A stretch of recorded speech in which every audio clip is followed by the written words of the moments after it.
encheu, destruiu as posteações todas, a luz já apagou logo. E a gente de lá observava só os estouros dos prédios caindo. Uma garota que tem hoje trabalha na saúde, ela tinha 4 anos e 6 meses de idade. Eu já peguei ela dentro do berço, o berço boiando na água. Eu, curiosidade, me dirigi para as artérias onde a gente podia ver o rio. Via muita gente passa morta por cima da ponte.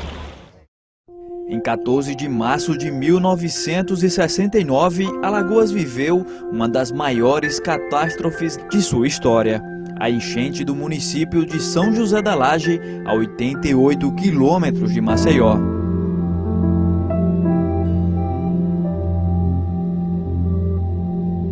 A origem da tragédia teria sido uma tromba d'água que atingiu o rio Canhoto, na altura do município de Canhotinho, em Pernambuco. Nessa ponte onde nós estamos, passaram vários corpos, carros, tratores, ela ficou totalmente submersa. Aquelas casas lá, onde está bem distante, o rio tomou conta. Centenas de pessoas morreram. O volume do rio aumentou rapidamente e destruiu a barragem da usina Serra Grande, formando uma espécie de onda que desceu com força e pegou de surpresa a parte baixa da cidade em plena madrugada.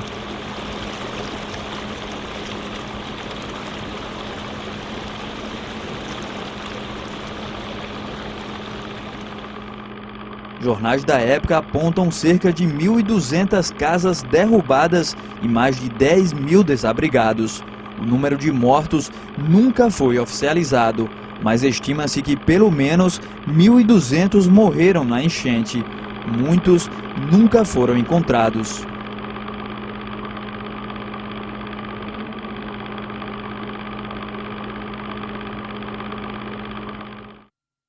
E uma dessas casas era de seu Valdemar Matias, antigo comerciante e político da cidade, hoje poeta. Só Deus sabe como que eu saí da água naquela hora.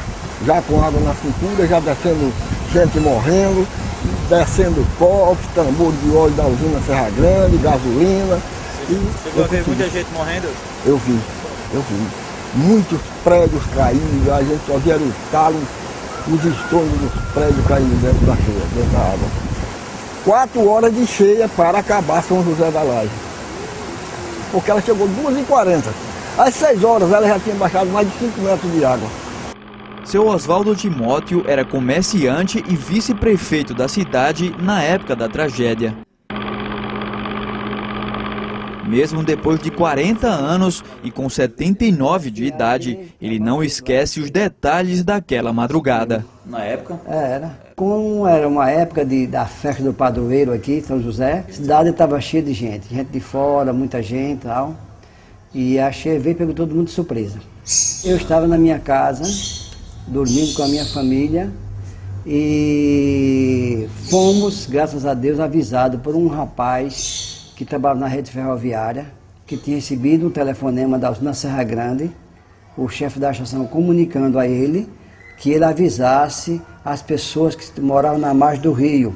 E com esse aviso que ele me deu, né, deu tempo eu acordar os 10 meninos, os 10 filhos que eu tenho, a minha esposa, e a gente já saímos com água acima do joelho já. Já tinha água? Quando nós atravessamos a rua para o outro lado, aí foi que veio a força d'água maior, né? Uma altura de 2,40 metros, mais ou menos. Perdi tudo. Cofre, documento, dinheiro que tinha, tudo foi embora, né? Roupa, tudo.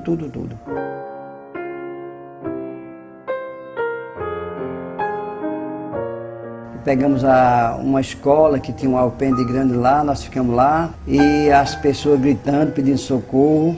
Outras pessoas saindo já de dentro da água, muitas pessoas já nu, porque não tinha a roupa, os paus, a água tira das pessoas. Centenas de famílias foram destruídas. A de seu Zezito nunca mais foi a mesma. Ele perdeu a esposa na enchente. Seu Zezito diz que nunca entendeu direito o que aconteceu naquela madrugada. No dia 13, quando amanheceu o dia, eu tinha assim, um toque que ia haver alguma coisa do dia 13 para o dia 14 em São José da Laje, né? Não sabia o que era, né? Isso eu me deitei mais ou menos umas 9 horas, quando foi 2 horas da madrugada, eu pulei da cama já prevendo alguma coisa. Quando sai na rua, estava começando a entrar água ali em frente à igreja. Despertei minha esposa, fui avisar o padre que estava havendo novidade, entrando novidade de São José da Laje, não sabia o que era, né? Nisso já estava entrando água pelos esgotos, né? Botei tudo em cima da casa e fiquei andando, né? Em cima da casa para lá e para cá. Isso mais ou menos às 4h30 da madrugada. Aí foi onde veio a minha grande surpresa, né? Que eu tinha deixado os 2 filhos em casa, a mulher, uma pessoa que trabalhava com a gente. E aí, quando começou a clarear, aí tinha uma parede em pé, recebendo a força da água, né? Nessa parede tinha uma pessoa lá em pé que eu não sabia quem era. Comecei a dar sinal à pessoa que saísse de lá, que a água ainda estava passando por cima da ponte, né? Aí não, a pessoa me avistou e começou a dar sinal. Aí nessa hora eu me emociono, né? Porque aí a pessoa saiu de lá por cima das crateras que tinha, tudo aquilo ali, por cima da água. Quando chegou assim abaixo de mim, que eu estava em cima de uma parede com mais de 3 metros, né? Ou 5 metros mais ou menos, né? Foi quando eu vim notar que era meu filho, né? Com 9 anos, né? Que na verdade naquela hora ainda estava salvo, né? Mas comecei a falar com ele como era que ele tinha. Papai, eu vim de madrugada, me agarrei no poste para sair para a parede e essa coisa. E sua mãe veio até certo meio ali, eu pegado da mão dela e ela desceu, né? Eu passei por toda cheia, vi todas as brincadeiras, roda gigante, parque, eu assisti descer tudo isso aí. Até a luz se apagar. Quando a luz se apagou, aí não chegou mais nada, né? E a casa tremia assim, eu sentia que a casa tremia. José Lucas, o Zito, tinha 13 anos na época. Sua casa ficava em uma parte alta da cidade e não foi atingida. Ele conta que no dia 14 de março de 69, viveu o momento mais difícil de sua vida. Acordei junto com meu pai, alta hora da madrugada já, com os estrondos, né? A zoada, o barulho da rua. Eu, curiosidade, me dirigi para as artérias onde a gente podia ver o rio.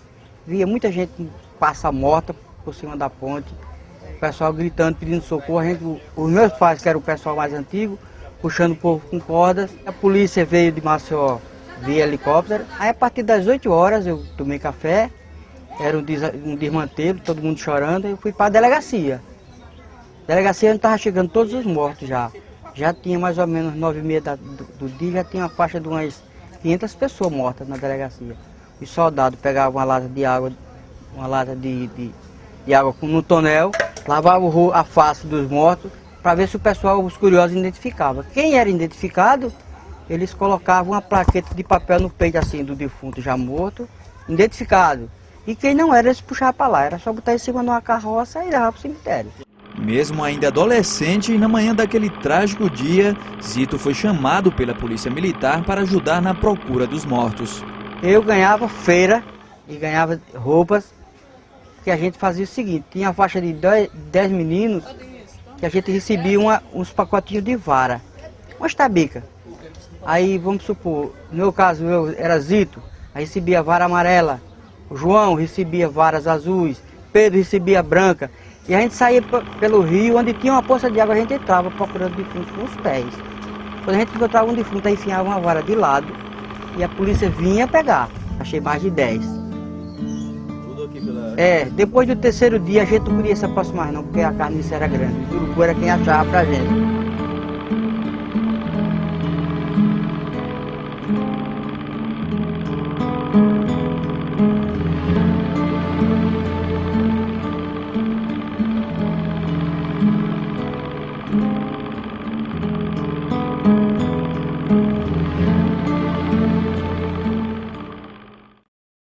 Em 1914, quando o São José da Laje tinha apenas 300 casas, tinha 12 casas comerciais, mas todas na margem do rio ali. E houve essa grande enchente de 1914 que destruiu parcialmente o quadro total. Em 1941, essa eu assisti, essa eu vi, eu já tinha 11 anos de idade. E então, essa também foi grande, essa cheia, destruiu muito. Então se esperava que um dia poderia vir outra. Mas é aquilo, não vem mais, vem outra cheia, não vem. E tal, a pessoa foram fazendo casa no mesmo local.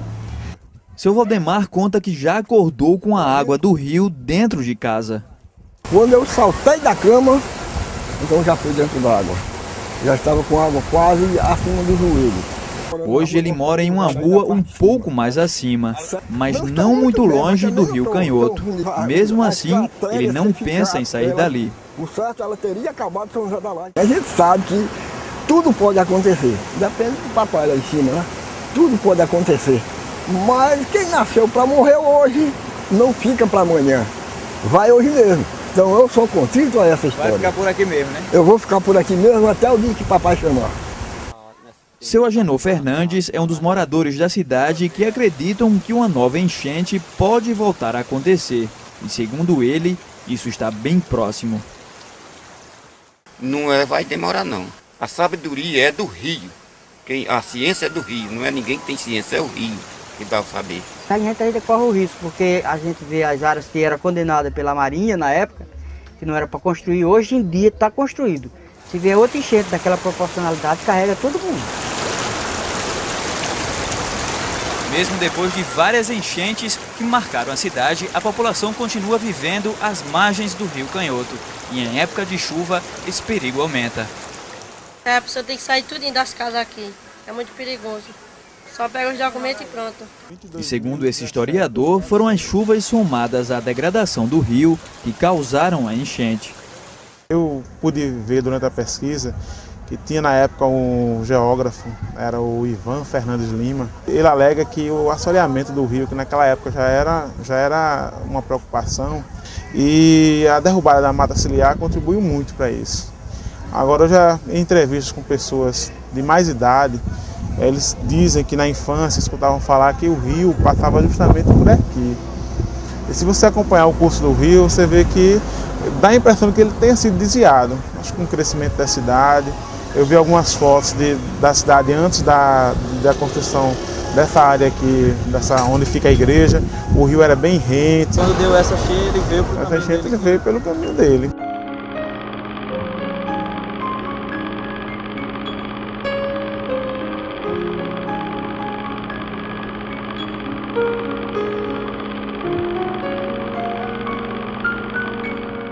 A teoria que eu tenho é o seguinte, na usina Serra Grande, uma cidade que fica acima a usina que fica acima da cidade de 6 km, ela tem uma passagem de trilho, onde passava um trem da usina para carregar cana, acredito, e abaixo desse trilho uma espécie de um pontilhão, onde passava era acesso ao rio. O rio transpassava sobre esse trilho. E eu acredito que, como teve muita chuva, trouxe muito entulho, muita água mesmo, trouxe árvores, e foi fechando aquilo ali. Quando fechou, represou toda aquela água. Como aquilo ali não foi feito com estrutura para ser uma represa, estourou e saiu levando o que tinha abaixo. E abaixo estava São José da Laje.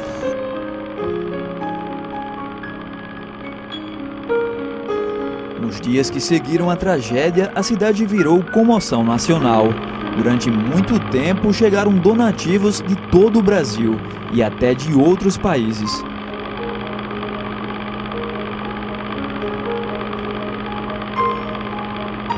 Nessas imagens da época, o governador Lamenha Filho sobrevoa a região que foi destruída pela enchente.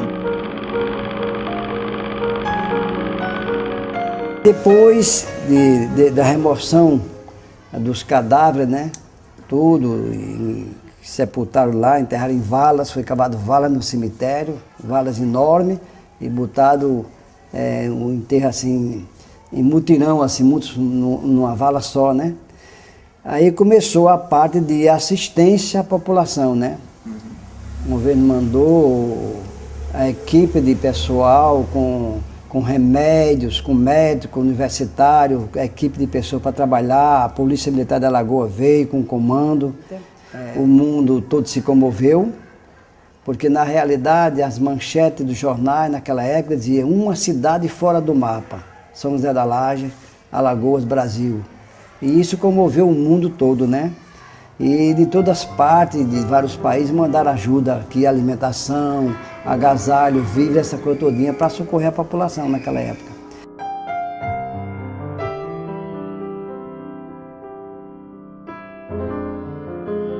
A reconstrução de São José da Laje durou mais de 10 anos e foi necessário refazer praticamente uma outra cidade.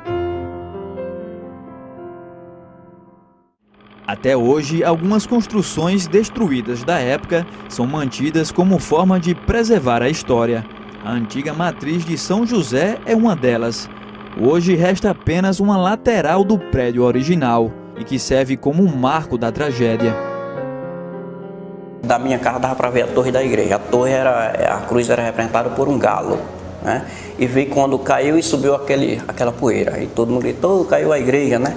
Então eu lembrei de uma coisa que eu tinha visto dias antes ou meses antes, não posso precisar o tempo, quando eu passei perto nessa igreja, estava uma pedinte sentada lá, na igreja mesmo, assim, numa espécie de um cais sentado, né?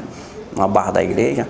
E ela falou para mim, disse: "Eita, um dia vai dar uma cheia nessa cidade que vai lavar o galo dessa igreja." E eu olhei para aquele galo, para aquela altura, e pensei comigo, se a água chegar ali em cima, não vai ficar ninguém nessa cidade. Então, nesse dia, quando eu vi que a torre cair, eu lembrei desse momento. Poxa, a água não chegou em cima, mas derrubou o galo e lavou o galo. A cidade, que tinha cerca de 22 mil habitantes, nunca mais foi a mesma. Poucas pessoas sabem quem foi o fundador, como se fundou a cidade, mas a enchente, praticamente todo mundo sabe alguma história, escutou falar. Então tem um lugar no imaginário da população muito grande.